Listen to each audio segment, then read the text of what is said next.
Muy buenas noches, bienvenidos nuevamente a otra sección de tu programa Gente Común. Un aplauso.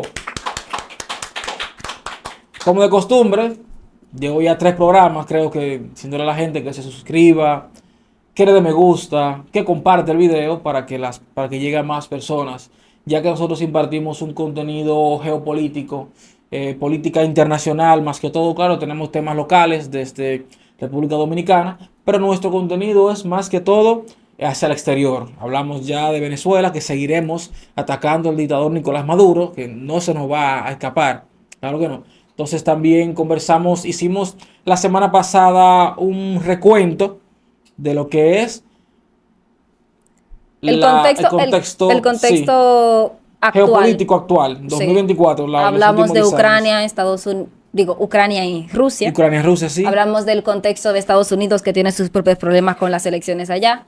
Hablamos de Israel y Palestina. Sí, totalmente de acuerdo. Y hablamos un poco también de Venezuela, que es un problema más local porque es un país hermano, entonces como que lo tenemos más cerca. Ok, entonces, hoy vamos a seguir hablando del tema de Israel y Palestina. Todos sabemos que Palestina e Israel tienen un conflicto bastante antiguo. O sea, es un conflicto que tiene más de 50 años. ¿Sí? Bueno, y creo que hay mucho más, porque si nos vamos al tema, al tiempo de la Biblia, al tiempo del post-Biblia, cuando Mahoma, si bien recuerdo la historia, atacó Jerusalén. Ujú. O sea, el conflicto Israel-Palestino viene desde mucho más antiguo. Ahora bien, vamos a tomarlo desde un punto de vista un poco más contemporáneo, un poco más actual, de lo que ha pasado en los últimos tal vez 30 años. Concentrarnos principalmente en cuál es el papel de Irán con respecto a Exactamente. todo esto. Vamos a hablar hoy de lo que es el papel de Irán detrás de los acontecimientos que han pasado en Palestina. Señores, fíjense. Para eso es un secreto de que el Estado de Israel no tiene todavía 100 años y que el Estado de Israel fue puesto legalmente por Estados Unidos como principal aliado. Tenía enemigos desde un inicio donde todos los países de Medio Oriente eran de algún modo fueron o aún son enemigos de Israel. Por ejemplo, Egipto era enemigo de Israel. Jordania, Cisjordania, Transjordania, todo lo que termina en Dania era enemigo de Israel. Arabia Saudí, Irak. Incluso Irán, en un principio, fue uno de los primeros aliados de Israel en Medio Oriente. ¿Cómo va a ser? Claro que sí. Cuando había monarquía en Irán, Irán era aliado de Estados Unidos, por lo cual era aliado de Israel. O sea, no era tan aliado de Israel, pero sí de Estados Unidos. Ahora bien, en Irán hubo lo que es la Revolución Islámica. No recuerdo el nombre de la persona, que es un ídolo para los musulmanes, pero luego lo recordaré ahorita, el nombre de él, que fue quien impulsó la revolución, la revolución islámica, y fue la persona que derrocó la monarquía que había en Irán. Él era el ayatolá Khomeini, sí, el ayatolá Khomeini de Irán. A partir de ahí, Irán se convirtió en un país chiita. Vamos a hablar. Recuerden, sí. Sí, no, que los islámicos se dividen en dos principales renglones, ¿no? Ujú. Que básicamente el cristianismo se divide en dos ramas que son... Tres. Sí, porque están los ortodoxos. Mis Sí. disculpas a cualquier ortodoxo que esté mirando acá. Están los protestantes, que los protestantes se dividen en Muchas ramas. sí, muchas ramas, pero al final están Sí, en la de misma alguna línea. manera, sí, están unidos por 3 dogmas principales, ¿no? Ok. Están los católicos y están los ortodoxos. Que los católicos y los ortodoxos tienen muchísimas cosas en común. Solamente hubo un concilio específico en donde ellos como que decidieron partir el pastel y separarse, pero ellos tienen muchísimas cosas en común. Pero en el Islam es diferente.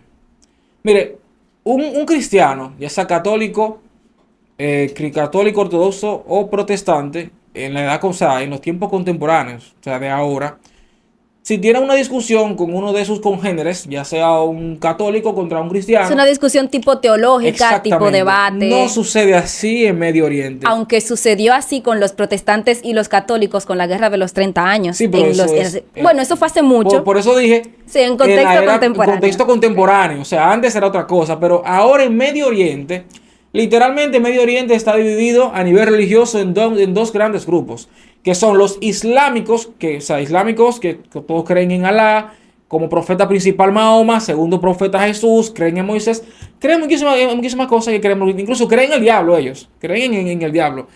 Compararon a Estados Unidos con Satanás y que a Israel con Mir y Satanás. O sea, podría decirse que creen en el diablo. Bueno. Entonces, están divididos el Islam en dos grandes corrientes. Están los suníes, que el 90% de Medio Oriente es suní, y los chiitas. ¿Qué profesan los suníes?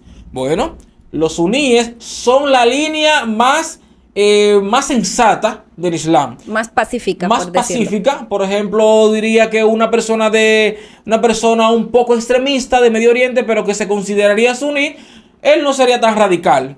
Él te pondría una bombita ahí, bufo, pero ya, no pasa de ahí. Ajá. Más sin embargo, por eso, o sea, especifiqué bien, suní un poquito radical. Porque hay muchos suníes que son personas pacíficas, gente de bien, gente que trabaja, o sea, no queremos con y eso, que se integran bien en otras civilizaciones. Por supuesto que sí, claro. Ahora bien, ¿qué pasa con la división islam chiita o chií, como usted quiera llamarlo, chií, chiita, chi, como sea?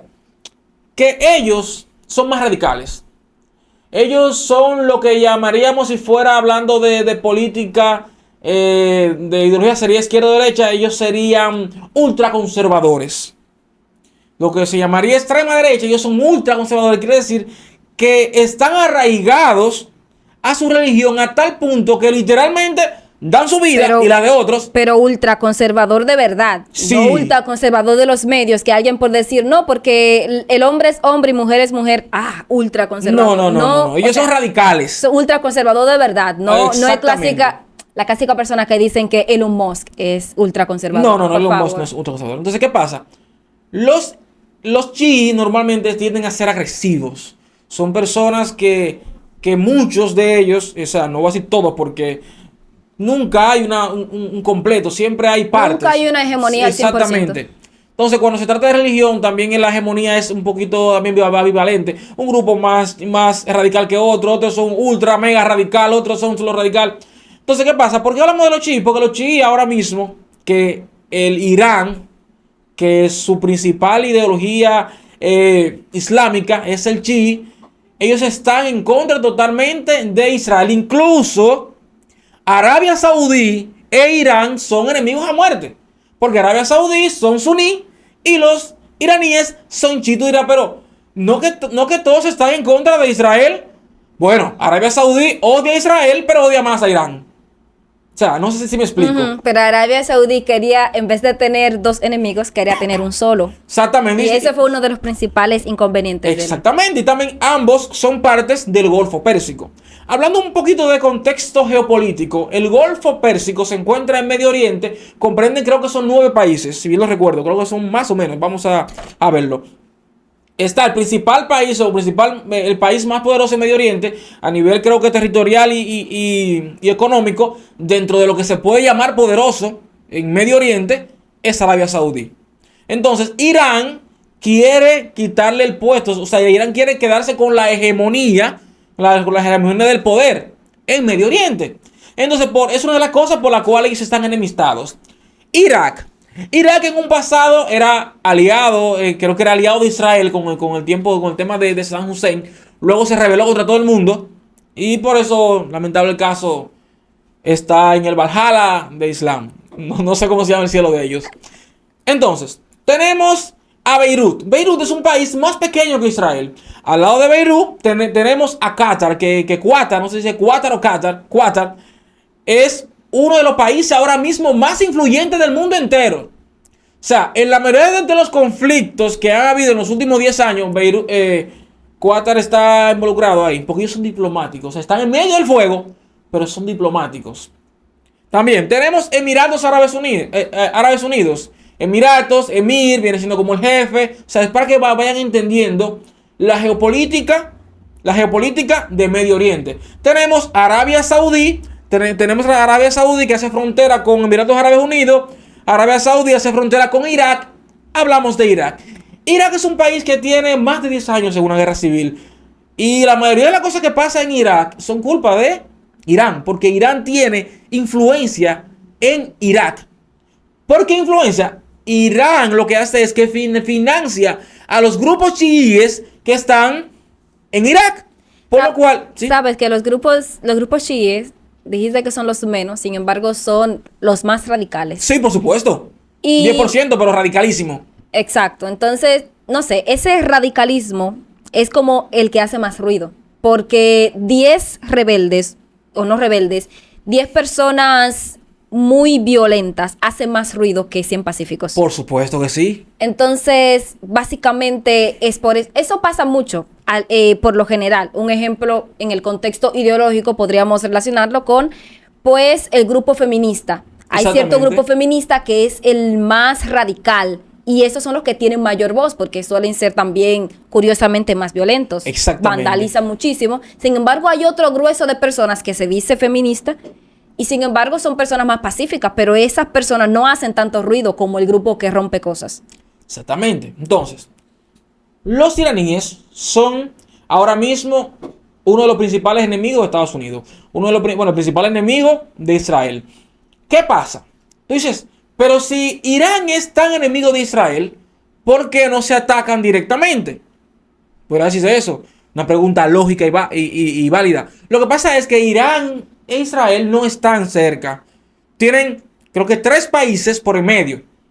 Tú dirías, bueno, es más fácil que Israel, se acuerden que, o sea, una invasión a nivel de infantería, no me refiero a nivel aéreo, porque a nivel aéreo tendría que pasar tendría que pasar por Arabia Saudí, habría que pedirle permiso para traspasar el espacio aéreo de Arabia Saudí, si se van por ahí. Si se van entonces por el tema por Siria, tendría que pedirle permiso a Jordania, que Jordania es un cuasi aliado. Entonces Jordania diría que sí, pero Siria diría que no, porque Siria no quiere saber de Israel. Siria es pro-iraní. ¿Qué pasa? Wow. ¿Qué pasa en ese punto? Israel le sería más fácil invadir Irán.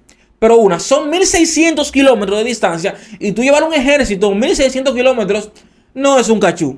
Además, si tú tienes enemigos por todos lados, fácilmente llegan 300 nada más. Como la película Los 300. Literalmente. Eso sin contar que entre van de aquí a allá pueden ser criticados duramente por la comunidad internacional para que y paren. masacrados. Recuerda que hay muchas zonas montañosas, están los desiertos, hay peligros en el desierto, la falta de, ¿cómo se supone que un tanque de esos se enchive por ahí? O sea, Israel lo que más tiene es experiencia en guerra. Claro, desde el inicio ellos han estado en guerra. No es negocio o sea, no sería no sería beneficioso para Israel invadir Irán por tierra.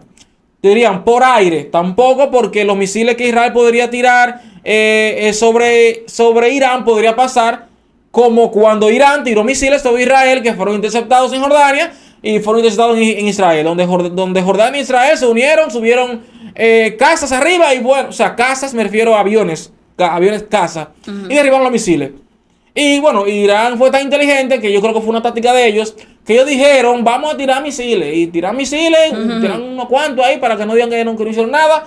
Y efectivamente lo agarraron. No hubo ninguna baja. Gracias a Dios, no queremos más bajas. Tengo entendido de que el principal inconveniente, o sea, con lo que pasó en octubre. Octubre 7. El catalizador de todo esto. Tengo entendido de que fue una estrategia geopolítica para que jamás fuera básicamente el chivo expiatorio. Sí, bueno, sí, continúa. Porque recuerda de que los Emiratos Árabes, me parece. No. Sí, yo creo que los Emiratos Árabes, que estaban haciendo como una especie de... Estaban intentando firmar como un tratado en donde ellos reconocían a Israel como nación. Entonces, eso como que ya iba demasiado bien. Y ellos no podían hacer un ataque demasiado lineal. Exacto, demasiado directo. Lo que pasa es que Irán piensa... Irán dice, se están olvidando del conflicto inicial, que es muerte de Israel. O sea, Jordania se unió. Se unió Egipto se unió. Irak ahora mismo está complicado. Ellos tienen sus propios problemas. Siria tiene también un problema. A pesar de que ellos hablan y todo, pero hay un problema feo ahí. El Líbano no tiene fuerza porque Hezbollah tiene la fuerza del Líbano. Yemen, que es lo único que ellos tienen aquí en el estrecho del Mar Rojo. Sí, el estrecho del Mar Rojo. Yemen está en guerra hace muchísimos años. Entonces, los países que no están en crisis se han unido. Y queda Irán solo. Además que ellos conocían muy bien a Israel, que Israel suele tener represalias bastante sanguinarias. Sí, pero recuerda, mira, Los palestinos, hablando de los palestinos, Hamas viene desde Palestina, Franja de Gaza, Cisjordania, no tanto Cisjordania, Franja de Gaza. Hamas, la constitución de Hamas fue de la siguiente manera. 1987, Israel está todavía en cuasi guerra con Palestina. Están buscando la manera como de llegar a un acuerdo con los acuerdos de Oslo y todo eso. Creo que fue un tanque, un vehículo militar israelí mató a cuatro, o sea, arrolló a cuatro trabajadores palestinos.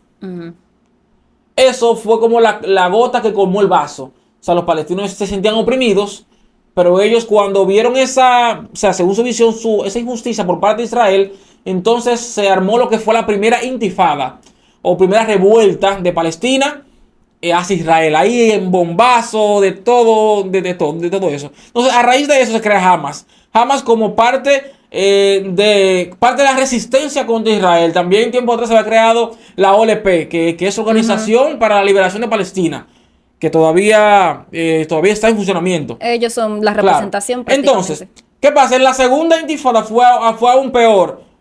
Incluso hay videos, se ven niños, o sea, jóvenes, muy jóvenes, tirándole piedras a militantes israelíes y ellos disparándole balas. Entonces, luego de eso, los palestinos vinieron con bombas y los israelíes vinieron con bombardeo aéreo. Entonces luego los palestinos vinieron con misiles y ya usted puede saber cómo fue la segunda intifada. Sí, no, lo malo es que al final de cuentas son los civiles los más afectados. Por supuesto, o sea, en esta guerra yo no puedo decir, fulano es el malo, fulano es el bueno. No. Lo que hay es víctimas, niños. En una guerra humana nunca hay un malo y un bueno per se.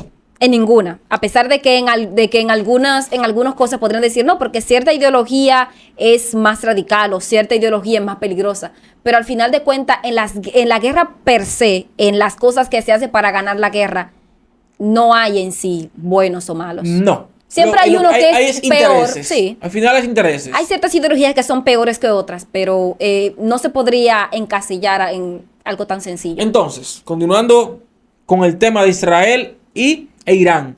Tú dices, ok, ya conocemos la razón por la que Irán atacó a Israel. Recuerden que, tocaría una partecita más, hablar de Hamas y Hezbollah. No, mentira, Hezbollah. No Hezbollah, Hezbollah. ¿Qué pasa? Esos son dos grupos financiados por Irán. Hezbollah y Hamas son literalmente financiados por Irán. Incluso cuando mataron a Ismail Haniyeh en Irán, él fue a visitar al presidente, a hacer un asunto allá en Irán, y le mandaron un fundazo para allá y acabaron con él y con el guardia de seguridad que estaba ahí. Estas personas, el equipo de inteligencia israelí, que serían el Mossad, no sé si aún se ha adjudicado la muerte de Haniyeh, pero todos sabemos que ellos están involucrados, que fue el Mossad que planeó el asesinato de Ismail Haniyeh. Entonces, Irán no puede pelear una guerra contra Israel de manera directa.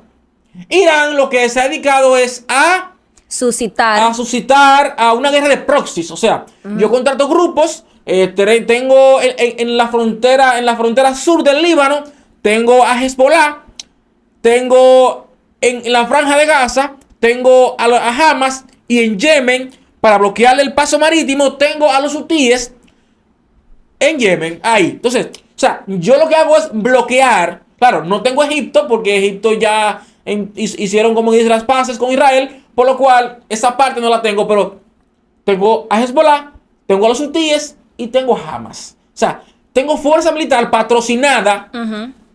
Similar a lo que hizo Cuba.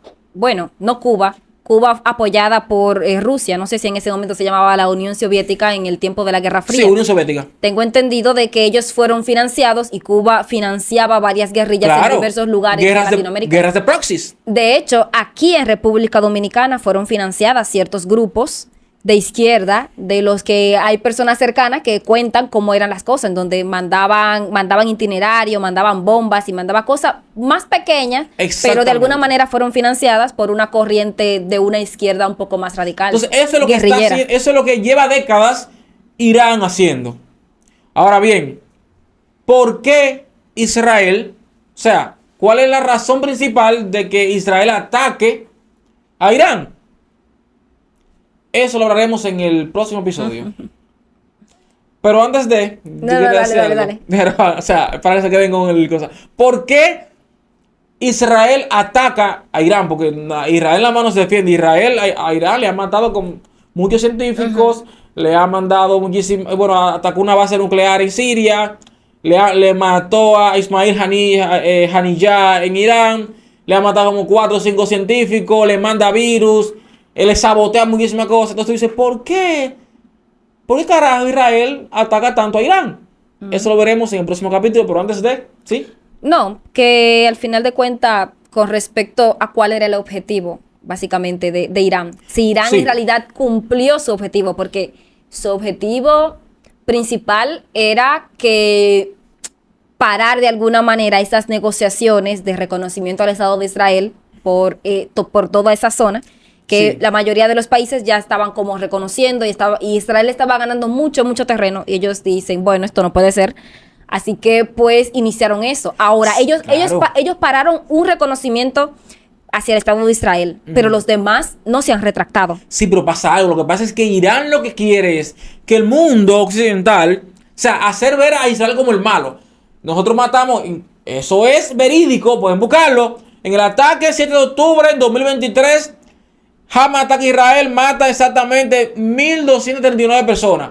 En lo que va de 2023 en adelante, en Israel han habido bajas palestinas a manos de ataques israelíes, más de 30.000 bajas, civiles. La mayoría civiles, de los cuales 12.000 son niños.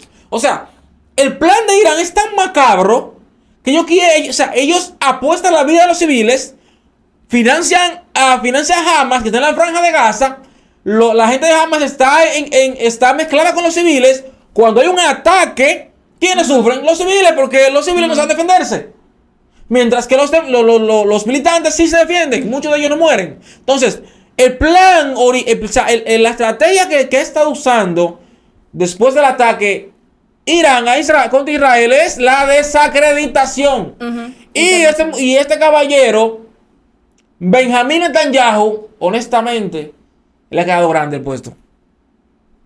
Continúa. No, que al final de cuentas tú sabes de que esos grupos así radicales suelen ser muy humanitarios de alguna manera con los suyos. Es decir, sí, tienen mucho apoyo popular de la comunidad ahí presente. Sí, dan muchas ayudas. O sea, es obvio que ellos van a estar mezclados entre la gente porque ellos ayudan a las personas y las personas de alguna manera podrían decir que simpatizan con su ideología. Sí, porque mira qué pasa. Totalmente de acuerdo contigo en esa parte.